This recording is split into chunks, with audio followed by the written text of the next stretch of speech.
I got so much motherfucking design on right now.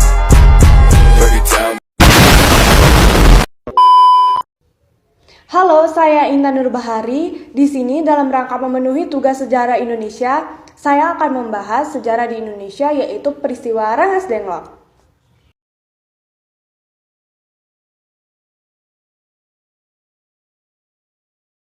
Peristiwa Rengas Dengklok adalah peristiwa penculikan terhadap Soekarno dan Hatta oleh segolongan-golongan muda yang terjadi pada tanggal 16 Agustus 1945.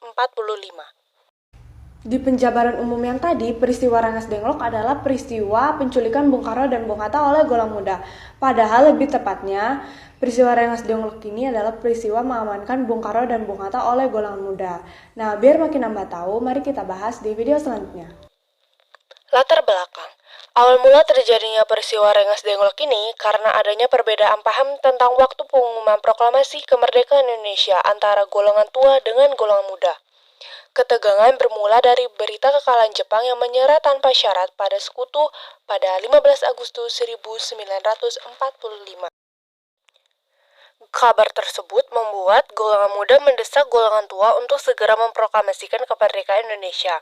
Akan tetapi, Soekarno dan Hatta tidak ingin terburu-buru dan menginginkan proklamasi sesuai dengan PPKI. Dikarenakan kekuasaan Jepang masih mendominasi Indonesia dan takut akan adanya pertumpahan darah pada saat proklamasi. Para golongan muda khawatir apabila kemerdekaan yang sebenarnya merupakan hasil dari perjuangan bangsa Indonesia menjadi seolah-olah merupakan pemberian dari Jepang. Inilah pelopor golongan tua, Soekarno, tokoh yang didesak golongan muda untuk segera mendeklarasikan kemerdekaan Indonesia. Muhammad Hatta bersama Bung Karno ke Rengas Dengklok untuk merumuskan proklamasi secara kolektif. Yang terakhir adalah Ahmad Subarjo, mediator perdebatan antara golongan muda dan golongan tua.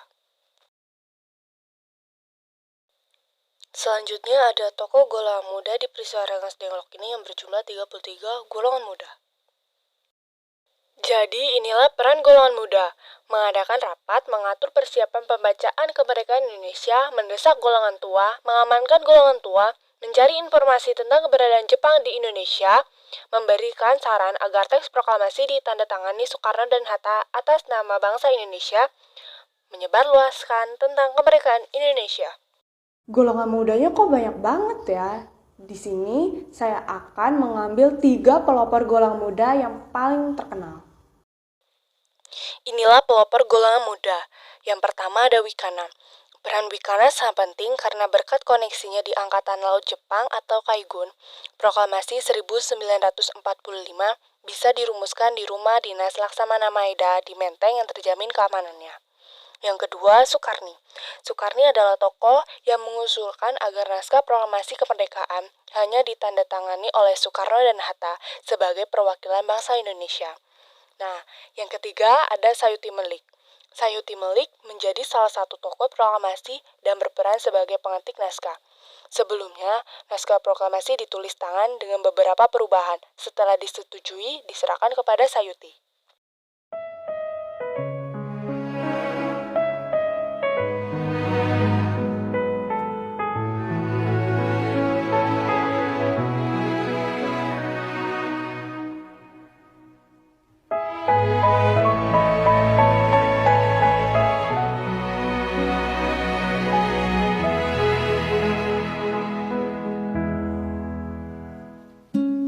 Jadi itulah cerita tentang peristiwa Rengas Dengklok. Untuk kita, jadilah penerus bangsa yang tidak lupa dengan sejarah, karena sejarah adalah warisan kita.